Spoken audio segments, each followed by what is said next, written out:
Bhagavate Vasudevaya. Om Namo Bhagavate Vasudevaya. Nama Om Vishnupada. Om Ajnanadimirandhasya Jnananjana Salagaya Chakshurunmilidam Yena Tasmai Shri Gurave Namaha. Shri Chaitanya Manobhishtam Stabhidam Yena Bhudale Swayam Rupa Kadamahyam Dadadi Swapadantigam Vandeham Shri Guru Shri Yuddha Padakamalam Shri Gurun Vaishnavamsa Shri Rupam Sagrajadam Sahagana Raghunadanyudam Tam Sajivam Sadvaidam Savadudam Parijana Sahidam Krishna Chaitanya Devam Shri Radha Krishna Padan Sahagana Lilidha Shri Vishaganyudamsa. He Krishna Karuna Sindhu Dinabandhu Jagatpade Gopesa Gopika Kanda Radha Kanda Namostude Tapta Kanjana Gaurangi Radhe Vrindavaneshwari Vrishabhanu Sude Devi Pranamami Hari Priye Vancha Kalpadarubhyascha Kripa Sindhubhya Evacha Hadidana Bhavanebhyo Vaishnavebhyo Namo Namaha. Nama Om Vishnu Padaya Krishna Preshtaya Bhudale Srimade Bhakti Vedanta Swami Nidhi Namaste Saraswate Deve Gauravani Prajarine Nirvishesha Shunyavadi Paschatya Deshadarine. Jai Shri Krishna Chaitanya Prabhu Nityananda Shri Advaita Gadadhara Shri Vasadi Gaura Bhakta Vrinda.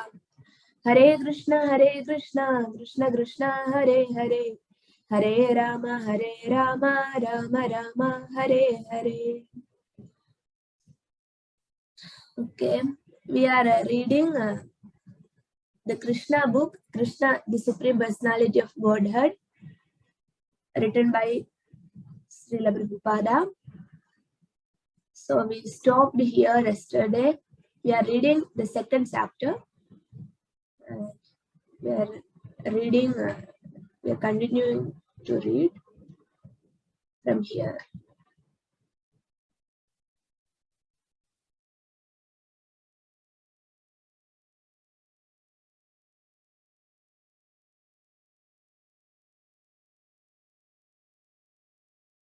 The appearance of Krishna is the answer to all imaginative iconography of the Supreme Personality of Godhead. Everyone imagines the form of the Supreme Personality of Godhead according to his mode of material nature. In the Brahma Samhita, it is said that the Lord is the oldest person. Therefore, a section of religionists imagine that God must be very old, and therefore they depict a form of the Lord like a very old man. But in the same Brahma Samhita, that is contradicted. Although he is the oldest of all living entities, he has his eternal form as a fresh youth.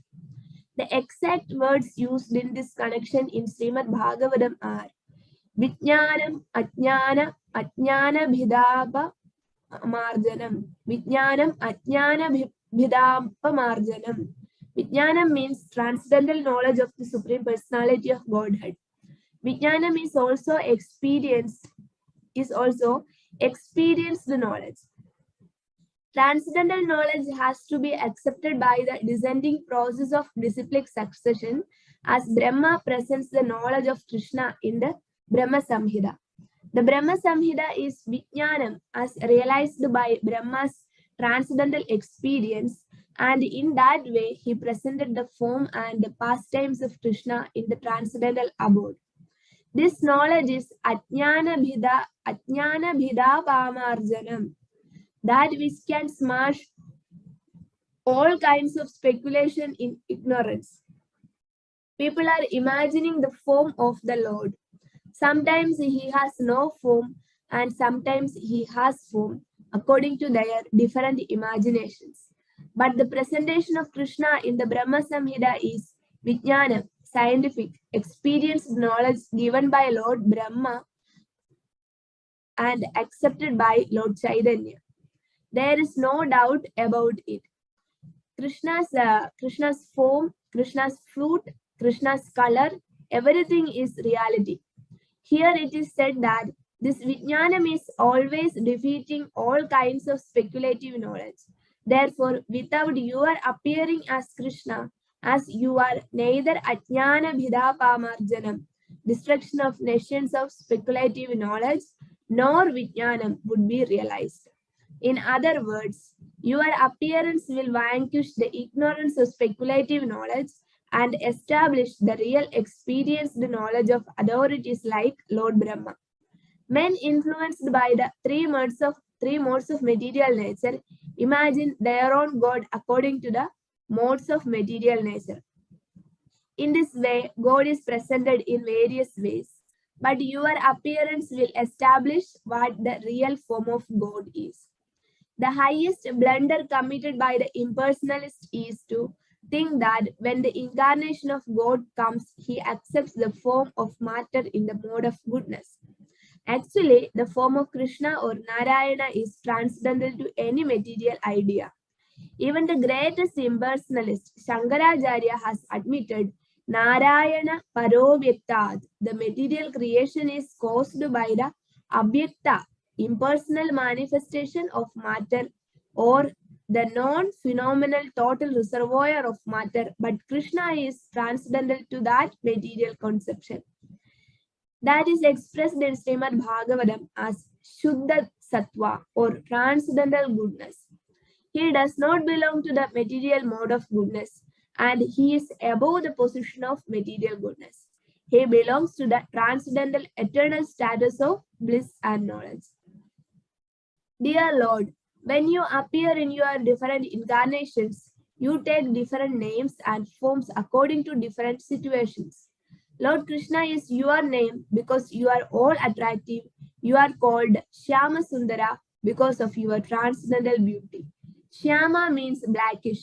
Yet it is said that you are more beautiful than thousands of cupids, Kandarpa Kodi Kamaniya.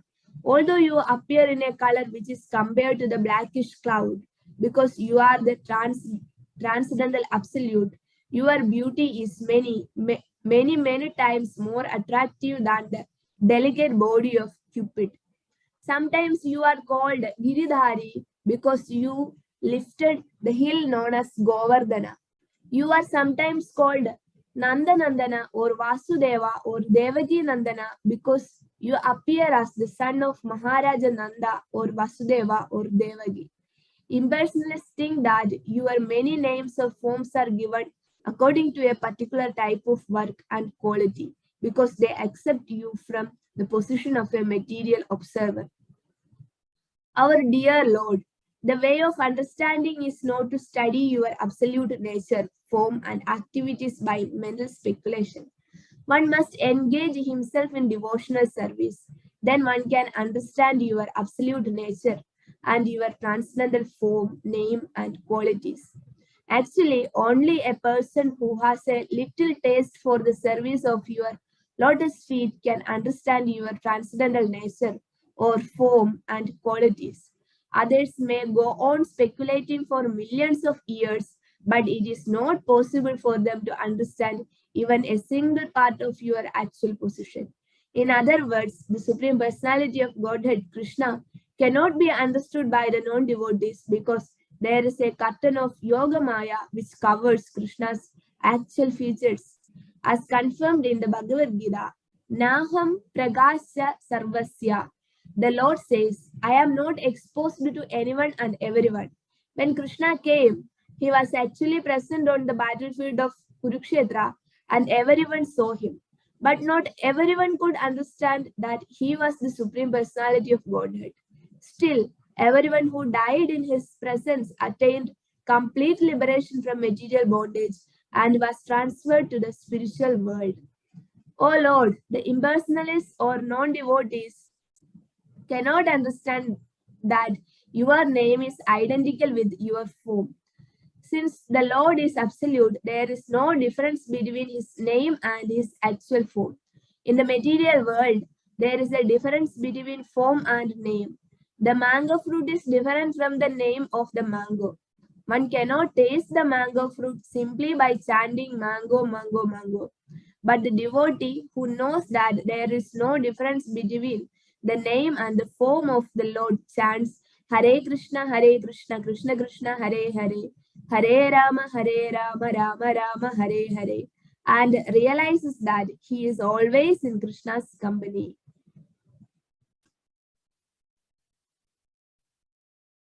Can read Mataji? Diksha Mataji. Yes, Mataji. For persons who are not very advanced in absolute knowledge of the Supreme Lord, Krishna exhibit his transcendental pastimes. Such person can simply think of the pastime of the Lord and get full benefit. Since there is no difference between the transcendental name and form of the Lord, there is no difference. There is no difference between transcendental pastime and the form of Lord. For those who are less intelligent, like women, laborers, or the mercantile class, the great sage Vyasadeva wrote the Mahabharata. In Mahabharata, Krishna is present in his different activities. The Mahabharata is history, and simply by studying, hearing, and memorizing the transcendental activities of Krishna, the less intelligent can also gradually rise to the standard of pure devotees. The pure devotees who are always absorbed in the thought of transcendental lotus feet of Krishna and who are always engaged in devotional service in full Krishna consciousness are never to be considered to be in the material world. Srila Rupa Goswami has explained that those who are always engaged in Krishna consciousness with body, mind, and activities are to be considered liberated even within this body. This is confirmed in Bhagavad Gita. Those who are engaged in the devotional service of the Lord have already transcended the material position. Krishna appears in order to give a chance to both the devotees and the non-devotees for realization of the ultimate goal of life. The devotee get the direct chance to see him and worship him. Those who are not on that platform get the chance to become acquainted with his activities and thus become elevated to the same position. Our dear Lord, O Supreme Controller, when you appear on earth, all the demons like Kamsa and Jarasan will be vanquished, and all good fortune will ushered into the world.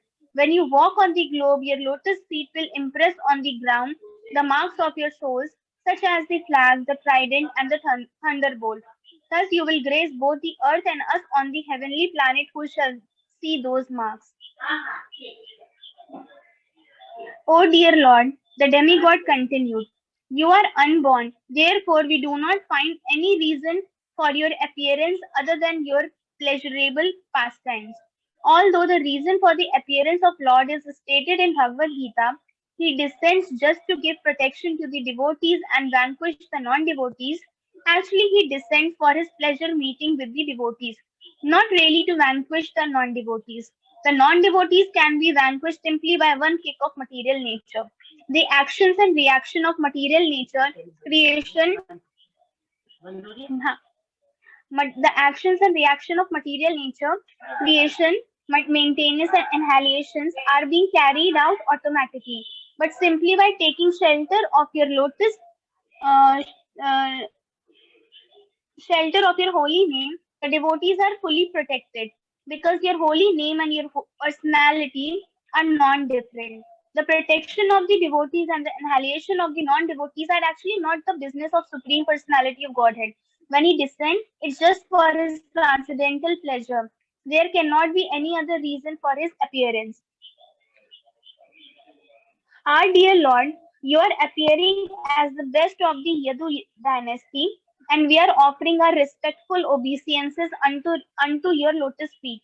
Before this appearance, you also appeared as the fish incarnation, as the horse incarnation, as the tortoise incarnation, as the half man, half lion incarnation, as the boar incarnation, as the swan incarnation, as King Ramachandra, as Parshuram, and as many other incarnations. You appear just to protect the devotees, and we request you, in your present appearance as the Supreme Personality of God Himself, to give us similar protection all over the three worlds and remove all obstacle for the peaceful execution of our lives. Dear Mother Devaki, within your womb is the Supreme Personality of Godhead, appearing along with all his plenary extensions. He is the original personality of Godhead, appearing for our welfare. Therefore, you should not be afraid of your brother, the king of Bhoja. Your son, Lord Krishna, who is the original personality of Godhead, will appear for the protection of the pious Yadu dynasty. The Lord is appearing not alone but accompanied by his immediate plenary portion, Baladeva. Devaki was very much afraid of her brother Kamsa because he had already killed so many of her children. So she was very anxious about Krishna. In the Vishnu Puran, it is stated that in order to pacify Devaki, all the demigod, along with their wives, used to visit her to encourage her not to be afraid that her son would be killed by Kamsa. Krishna who was within her womb, was to appear not only to diminish the burden of the world but specifically to protect the interest of the Yadu dynasty and certainly to protect Devaki and Vasudev. It is understood that Krishna has been transferred from the mind of Vasudev to the mind of Devaki and from there to her womb. Thus, all the demigod worship Devaki, the mother of Krishna. After thus worshipping the transcendental form of Lord, all the demigods with Lord Brahma and Lord Shiva placed in front departed for their heavenly abode. Thus ends the Bhakti Vedanta purport of the second chapter of Krishna, prayers by the demigod for Lord Krishna in the womb. Hare Krishna Mataji. Okay, thank you, Mataji. We are not stopping. We are going to next chapter, chapter 3rd of the Krishna book, the birth of Lord Krishna. Mridul Vishnu, Paigao. Can you read?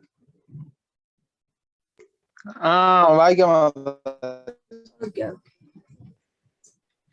The birth of Lord Krishna. മദാജി ഇതൊന്ന് കുറച്ച് ഇതാക്കോ, ചില ഭാഗങ്ങൾ കാണുന്നില്ല. വലുതാക്കണോ? അല്ല, കുറച്ചൊന്ന് ചെറുതാക്കോ. ഇവിടെ ഈ left സൈഡിലത്തെ ചിലത് കാണുന്നില്ല. ഓക്കെ, കുഴപ്പമില്ല. ഇപ്പൊ കുഴപ്പമുണ്ടോ? ഓക്കെ ആണോ? In the Bhagavad Gita, the Lord says that his appearance, birth, and activities are all transcendental, and that one who understands them factually becomes immediately eligible to be transferred to the spiritual world. The Lord's appearance or birth is not like that of an ordinary man, who is forced to accept a material body according to his past deeds. The Lord's appearance is explained in the second chapter. He appears out of his own sweet pleasure. When the time was mature for the appearance of the Lord, the constellations became very auspicious. The astrological influence of the star known as Rohini was predominant. This star is considered to be very auspicious and is under the direct supervision of Brahma. According to the astrological conclusion, besides the proper situation of the stars, there are auspicious and inauspicious moments due to the different situations of the different planetary systems. At the time of Krishna's birth, the planetary systems were automatically adjusted so that everything became auspicious. At that time, in all directions, east, west, south, north, everywhere there was an atmosphere of peace and prosperity. There were auspicious stars visible in the sky and on the surface of the earth. In all towns and villages and pasturing grounds and within the minds of everyone, there were signs of good fortune. The rivers were flowing full of waters, and lakes were beautifully decorated with lotus flowers. The forests were full with beautiful birds and peacocks. All the birds within the forest began to sing with sweet voices, and the peacocks began to dance along with their concerts. The wind blew very pleasantly, carrying the aroma of different flowers, and the sensation of bodily touch was very pleasing. At home, the Brahmanas who were accustomed to offering sacrifices in the fire, found their homes very pleasant for offerings. Due to disturbances created by the demoniac kings, the sacrificial fire had been almost stopped in the houses of Brahmanas, but now they could find the opportunity to start the fire peacefully. Being forbidden to offer sacrifices, the Brahmanas had been very much distressed in mind, intelligence, and activities. But just on the point of Krishna's appearance, automatically their minds became full of joy because they could hear transcendental vibrations in the sky proclaim the appearance of the Supreme Personality of Godhead. The denizens of the Gandharva and the Kinnara planets began to sing, and the denizens of Siddhaloka and the planets of the Karanas began to offer prayers in the service of the personality of Godhead. The heavenly planets, the angels and their wives, along with the Vidyadharas and their wives, began to dance. The great sages and the demigods, being pleased, began to shower flowers. At the seashore, there was the sound of mild waves, and above the sea, there were clouds in the sky, which began to thunder very pleasingly. When things were adjusted like this, Lord Vishnu, who is residing within the heart of every living entity, appeared in the darkness of night as the Supreme Personality of Godhead before Devaki, who appeared as one of the demigoddess. The appearance of Lord Vishnu at that time could be compared to the rising of the full moon over the eastern horizon. The objection may be raised that since Lord Krishna appeared on the 8th day of the waning moon, there could be no rising of the full moon. In answer to this, it may be said that Lord Krishna appeared in the dynasty which is in the hierarchy of the moon. Therefore, although the moon was incomplete on that day, on that night, because of the Lord's appearance in the dynasty, wherein the moon is himself the original person, the moon was in an overjoyous condition. So, by the grace of Krishna, he could appear just like a full moon. In an astronomical treatise by the name Kamanikya, the constellations at the time of the appearance of Lord Krishna are very nicely described. It is confirmed that the child born at that auspicious moment was the Supreme Brahman or the absolute truth. Okay, thank you. Hare Krishna. Vasudeva saw that wonderful child born as a baby with 4 hands, holding conch shell, club, disc, and lotus flower, decorated with the mark of Srivalsa, wearing the jeweled necklace of Kaustuba stone, dressed in yellow silk, appearing dazzling like a bright blackish cloud, wearing a helmet bedecked with the Vaidurya stone, valuable bracelets, earrings, and similar other ornaments all over his body, and beautified by an abundance of hair on his head. Due to the extraordinary features of the child, Vasudeva was struck with wonder. How could a newly born child be so decorated? He could therefore understand that Lord Krishna had now appeared, and he became overpowered by the occasion. Vasudeva very humbly wondered that although he was an ordinary living entity conditioned by material nature and was externally imprisoned by Kamsa, the all-pervading personality of Godhead, Vishnu or Krishna, had appeared as a child in his home, exactly in his original position. No earthly child is born with 4 hands, decorated with ornaments and nice clothing, fully equipped with all the signs of the Supreme Personality of Godhead. Over and over again, Vasudeva glanced at his child and he considered how to celebrate this auspicious moment. Generally, when a male child is born, he thought people observe the occasion with jubilant celebrations. And in my home, although I am imprisoned, the Supreme Personality of Godhead has taken birth. How many millions and millions of times should I be prepared to observe this auspicious ceremony? When Vasudeva, who is also called Anagadundubhi, was looking at his newborn baby, he was so happy that he wanted to give many thousands of cows in charity to the Brahmanas. According to the Vedic system, whenever there is an auspicious ceremony in the Kshatriya king's palace, out of joy, the king gives many things in charity. Cows decorated with golden ornaments are delivered to the Brahmanas and sages. Vasudeva wanted to perform a charitable ceremony to celebrate Krishna's appearance, but because he was shackled within the walls of Kamsa's prison, this was not possible. Instead, within his mind, he gave thousands of cows to the Brahmanas. When Vasudeva was convinced that the newborn child was the Supreme Personality of God himself, he bowed down with folded hands and began to offer him prayers. At that time, Vasudeva was in the transcendental position, and he became completely free from all fear of Kamsa. The newborn baby was also flashing his effulgence within the room in which he appeared. Vasudeva then began to offer his prayers.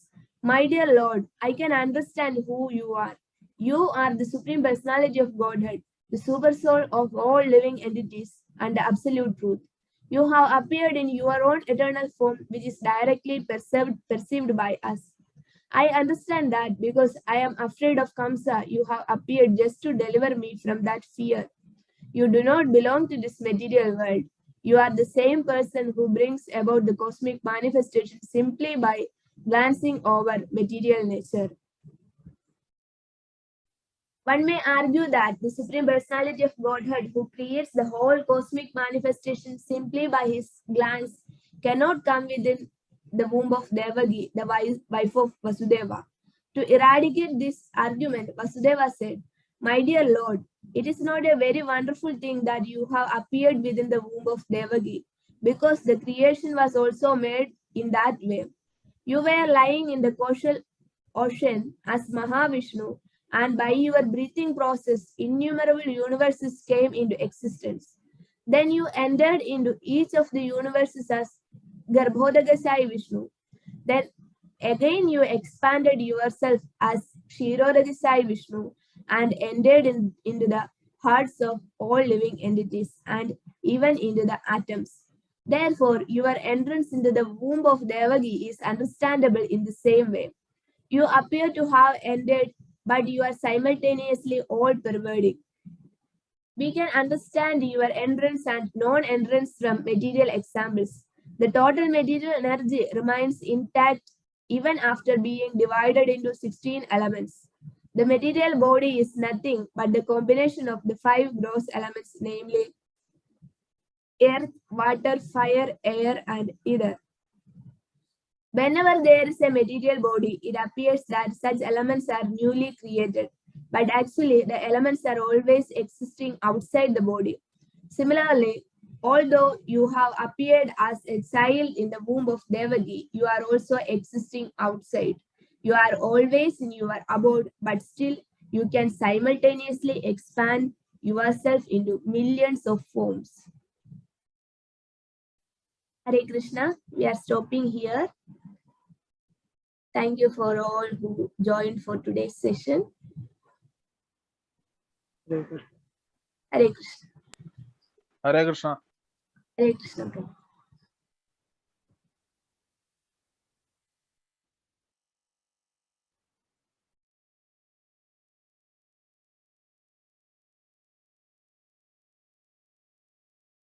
Pradil Vishnu,